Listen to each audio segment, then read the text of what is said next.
the sadaqah that you're giving, where you feel the inner self connecting with Allah subhanahu wa ta'ala so that you can be grateful to Allah. Go and physically find someone that is in need and give them. Every day, go find someone in need. Every single day.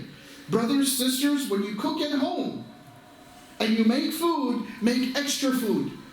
And while you're going to the masjid or leaving from the masjid from Tarawih, go and find a person that you can find randomly without anyone knowing. Don't tell anyone this. Go and take a container of food and go and give it to someone that you see that is in need. And just give it to them. And some may say, well, how do I know if that person is really needy or not needy? SubhanAllah, you don't know, but your intention is to go and give it to them.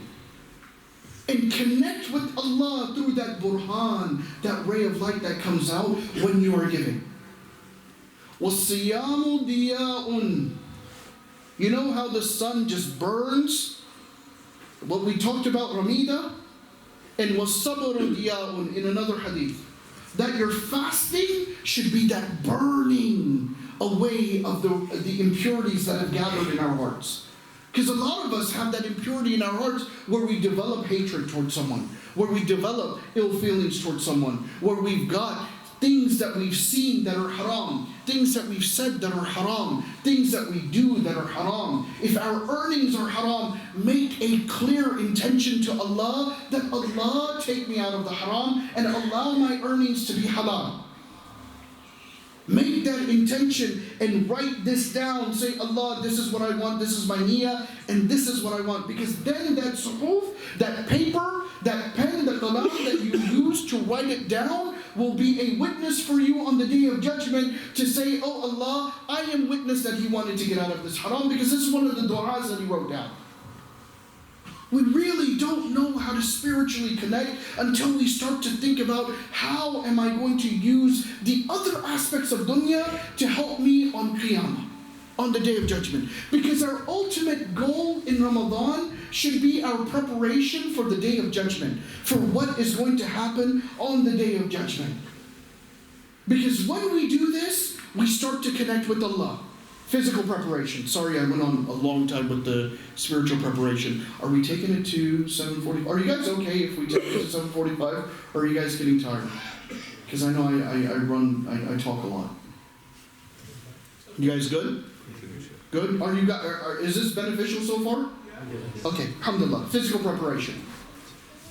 How many of us, talking to me first, are taking walks? You know how they say do 10,000 steps and all this other stuff? How many of us actually go and walk every day? We try to walk. Increase your walking. Increase your walking. Start to get physically fit, not just for the sake of getting in shape and hope, because the Prophet also had a six-pack, by the way. I've got a flat pack, but I got to get to a six-pack. Because that's a sunnah. The Prophet ﷺ had a six-pack. And how do I know this? The Prophet ﷺ, in the Battle of Khandaq, raises his stomach, raises his shirt, and he's got 2 stones tied to his stomach to prevent him from having those pangs of hunger. So we know he had a six-pack.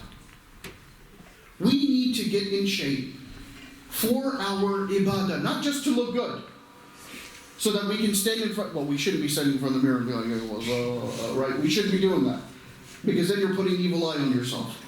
But what I'm saying is, our niyyah should be that, oh Allah, I plan on getting in shape so that I can worship you and do ibadah for you and solely for you. And you see how Allah subhanahu wa ta'ala puts barakah in what you're going to do. Now, how do you get in shape? My daughter is in Umrah, alhamdulillah, may Allah accept it, so I won't be embarrassing her right now. We can't think about having chicken biryani every day. Samosas and pakoras should not be a Ramadan feast. Okay? You know how they say the chole, right? And we've got all of these amazing dishes, and then that takes us away from ibadah, and then we have the Ramadan burps, right? The deadly burps, brrr, and then you're just, oh, or you can't breathe.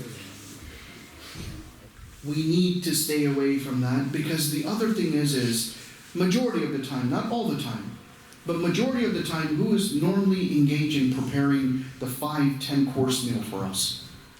Brothers? It's normally our mothers, right? His wife, mothers, the females. Don't they also have a haqq? Don't they also have a right to worship Allah rather than slaving in the kitchen to make us these extravagant meals? So one thing that I want you to do, calendar number 2. So you've got your ibadah, spiritual calendar. Now you should have calendar number 2, your physical calendar. Physical calendar should be, when am I going to go take my walks? When am I going to physically get stronger for myself so that I can worship Allah more? We should schedule in a time to work out. The second thing we should do is meal prep. Prepare your meals and make them minimal. Because Ramadan is a time for us to appreciate what we have been given and what others don't have. Meal prep. Eat less in Ramadan. The Prophet ﷺ sometimes used to just eat dates. He would just break his fast with dates and open his fast with dates. And close his fast with dates. Meal prep. And meal prep to the point where you will get proper nourishment. The jalebis and the laddus and the gulab jamans and all that. Yes, you can keep it for the khatam al-Quran and stuff and still be in moderation. But meal prep. Because when we start to overindulge in carbohydrates, what happens in Tarawih? You get sleepy. When you get sleepy, you lose your concentration. When you lose your concentration, then it starts to affect your spiritual connection with Allah Rabbul Izzah, Rabbul Alameen. The other aspect that I always say to everyone, that's for food. Stay hydrated. Drink enough water in the times when you can eat and drink. Drink enough water for you to be able to stay hydrated. Some say take Celtic salt with it or Himalayan salt with it to help out with the absorption inside of the muscles and whatever. But stay hydrated. Drink water. It's free. Or it's supposed to be free, but drink water. Right? And stay hydrated. Why? Because that will keep you away from getting thirsty throughout the day, and it will keep you away from dehydration, which then has a physical effect, and then it has a mental effect on you. So keep hydrated when you're doing this. Also, brothers, sometimes they come in, they get really tired. Make sure you get enough sleep in. Especially preparation for the last 10 days. And for those of us, look, in the UK, you have an amazing system in the UK. You have where you can take 20 days of vacation time a year. 20 days. Or 22 days some 28 days. 28 days. That's a minimum, right? Yeah. So why not take that 28 days and 10 of those days are for the last 10 nights of Ramadan? In reality, you're only going to be taking 7 days off. You're only taking 7 days off because it's the 21st night when you go into i'tikaf, right? So you're only actually staying a maximum of 9 nights in the masjid. And 2 of those days, you're going to fall within the weekend. So you're only taking 7 days off. Work your schedule around so that you can take those 10 days off and try to do i'tikaf from the brothers inside of the masjid. And sisters, if you do i'tikaf inside of your home, go and isolate yourself inside of a room in which you can carry on doing ibadah. The other physical aspect that we need to do, put the phone down. Put the phone down. Log out of Instagram, X, what else is there? TikTok, Snapchat. Snapchat has it? Okay, Snapchat. Whatever it is. Log out of those things. And don't let Shaitan trick you into saying, oh, but I get Islamic information from that. Because you know what happens? You know what happens when you're scrolling? And even though you're going in and you're looking at Ramadan stuff, Don't you think that they know what you're looking at? Don't you think they know the algorithms? So what the non-Muslims that own these companies, what they do is, you will find that you'll be scrolling and you'll be looking at, oh, Shaykh such and such, Shaykh such and such. Oh man, that was such a beautiful gem that he just dropped. Oh man, I should put this in my life. But number one, we are not really getting the actual knowledge because we're so busy scrolling through one after the other, one after the other, one after the other, 30 seconds, 1 minute, 30 seconds, 1 minute. You're just so quick about having information overload that you don't have information that is to be implemented. Right? That's number one. But the second thing is, don't you think they know that you're fasting? So while you're scrolling, even though your feed should not have any of the junk of someone dancing half naked, that will come up. Because they know that that is going to destroy your fast. And now you're dealing with temptation of, no. Take yourself off of those medias.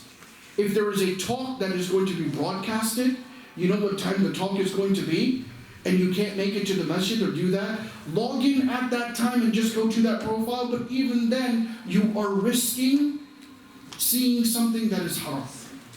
So protect your eyes, protect your fingers, which will protect your heart in the time. Log out of social media. Check out. Because when you check out of that, the media that you check into is the truth media, which is the Quran and Allah subhanahu wa ta'ala. The other aspect that you need to do is the communities thing. Right? I'm sorry, I'm going into, I wanted to focus a little bit more on physical, but I think we need to move into the community aspect. How many of us in the month of Ramadan go and host a bunch of iftars? Or we get invited to community iftars at someone's house. So does someone mind if I ask them, and not be embarrassed when I ask you this question? Can someone raise their hands that go to community of thought that would not be embarrassed to go through this, because everyone goes through this? You ready? You ready? What's the question? No, I'm going to ask a question. When you go to someone's house for a community of thought, how often do you get to pray in the masjid for Maghrib?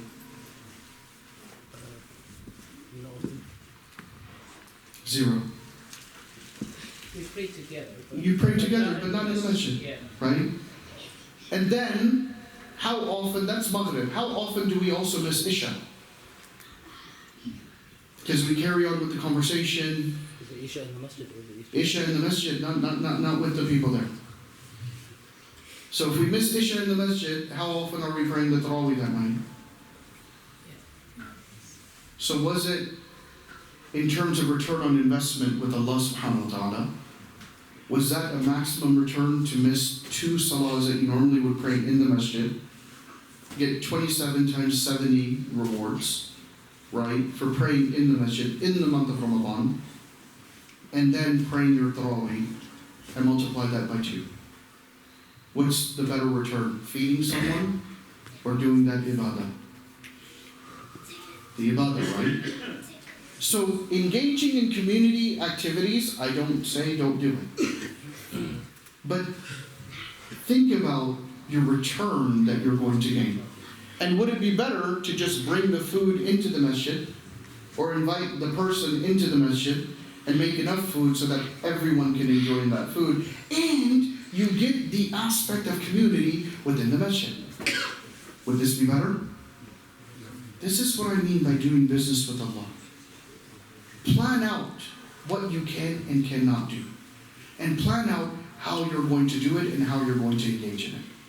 The next aspect is, when you are dealing with community stuff, how many of us prepare to cook, not just for family, and then a lot of times we cook in the masjid and then everyone calls up and says, Salaam alaikum, I'm cooking today in the masjid, you want to come to the masjid? So you're cooking for people that already have, right? What about cooking for those that don't have? How many of us actually prepare a meal to take it to, go to the Salvation Army, Go to the Salvation Army and see how many Muslims are living in there. Go to the areas where they're homeless and see how many people are actually living there that don't have food. How many of us have ever cooked a whole meal ourselves, not expecting our wives to do it or our spouse to do it, cooked a whole meal ourselves while we're doing the recitation of Quran and stuff while you're cooking, or had a meal made and then you deliver it to the Salvation Army? How many? Don't raise your hand. I don't want you to show your sins. I mean your good deeds. If you haven't done it, put that into your calendar. Whether it's 1 time, 2 time, 3, 5, 6, 10, 15, 20, whatever. Put that into your calendar. Because that is a sense of community. And that's a form of da'wah. It's a form of the direct da'wah. Right? And a lot of times we get caught up into this aspect of, oh, I want to have iftar with my family in terms of the big family and let's all get together and stuff. You can have that outside of Ramadan. Plan that for Eid Day. But inside of Ramadan, have the meal with your children, your wife, whatever. You can have it with your family also, but do not take away from your time in Ramadan, from the masjid. This is a time where you're working on yourself, and the things that are being done with yourself, they should then permeate out. I mean, they should then basically go out where the environment that is created, everyone else is touched with that environment. The other aspect that I want to talk about with regards to community. The giving aspect is there, okay? With food, with dates, with water. But the other aspect that we failed to do, and we started to do in Ramadan, towards the end of Ramadan, was don't forget your neighbors. Don't forget your neighbors. And your neighbors are not just right and left and that's it. The neighbors are expanded, but especially your immediate neighbors, go to them and provide them with food, give them food. Go to your neighbors and talk to them. Just smile. If you're going grocery shopping, knock on the door of your neighbor or text them or call them. Hey, by the way, I'm going grocery shopping. Would you like for me to pick something up? Find out who your elderly neighbors are and just talk to them to see if they ever need anything or any kind of difficulty that they're going through. Let me know. If you need an appointment to the hospital, I can take you. If you need an appointment to the GP, I can take you. But connect with your neighbors, because the Prophet of Allah sallallahu alaihi wasallam said that Jibreel alayhi salam, when he came down, he was talking about the rights of the neighbors, so much so that I thought that he was going to ordain and say that the neighbors have a right in your inheritance that you're going to give to your family. Allahu Akbar. That's how important the neighbors are. So engage with the neighbors and let them know who we are as Muslims. Another aspect which is very key, and these are practical. Be mindful of your neighbors. And I know sometimes I'm guilty of this also, because when I walk outside of the masjid, I get people asking me questions, and we're talking. We don't realize that sometimes Tarawih has ended, in the summer times, it was ending at midnight, 1 o'clock, and we all walk out, and there's a person that's up there and we don't know what condition they're in. We don't know if they're healthy, we don't know if they're sick. We don't know if they've got to be at work at 5 a.m. or 6 a.m. But we go out yapping and talking so loud that we disturb them, and then all of a sudden we wash away our deeds that we have done. When you go outside, silence. Whatever talking you want to do it here in the corridor. Or go in the back and do it in the back. Or whatever masjid you're at, be mindful of what they are doing and what they are saying, and be mindful of their rights that they have upon us. And we always talk about parking. What did I say? How many steps should we try to get in? Huh? About 10,000 is what they say now. But if you look at the Prophet of Allah, one of the signs of Qiyamah is people will come on their rides and they will park right in front of the masjids. So how many of us want to be a sign of Qiyamah? I don't. So why are we always trying to find the closest spot to the masjid? And if we don't find the closest spot to the masjid, I'm going to park on double yellows. And I'm going to make it difficult for someone to turn, and then guess who gets the blame? Not me, because I was selfish. Not just the masjid. The whole ummah gets a blame. You see what these Muslims are like? These stupid Muslims. Look at the way they park. So that aspect of community we have to keep in mind. So think, I want to get my steps in.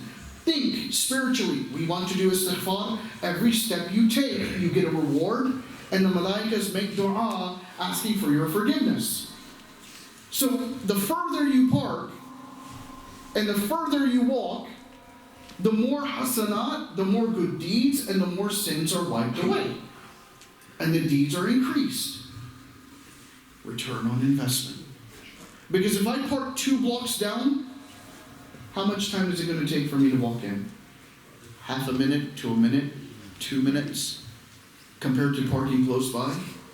But how many steps am I going to get in? Meaning how many sins are going to draw, and how many hasanat are going to be added in. You have to think in that manner. The other aspect. Do you know when you clean something or remove something away from the path of another person, that is an act of ibadah and sadaqah. So when you do that, you're removing harm from someone's way. Alhamdulillah, it's an act of charity. Now, sisters, you may not experience this, but we do as brothers. How many times do we go into such sometimes, and then you've got my gray beard, one of the straggly hairs is on the carpet, and you're going in to do such, and you're like, oh, and you're moving it, right? If you see a straggly hair on the ground, pick it up, put it in your pocket, and then dispose of it afterwards. If you see something on the ground in the masjid, pick it up, remove it. If you see that there's a puddle of water that's in the wudu area, clean it off. If you see that the bathroom has been dirty, clean it off. Because when you clean, Allah subhanahu wa ta'ala cleans you. And He cleans you of your nafs. If you clean the bathroom, Allah subhanahu wa ta'ala starts to clean your nafs. He starts to clean the arrogance and the kibr that is felt inside of that heart. When you start to do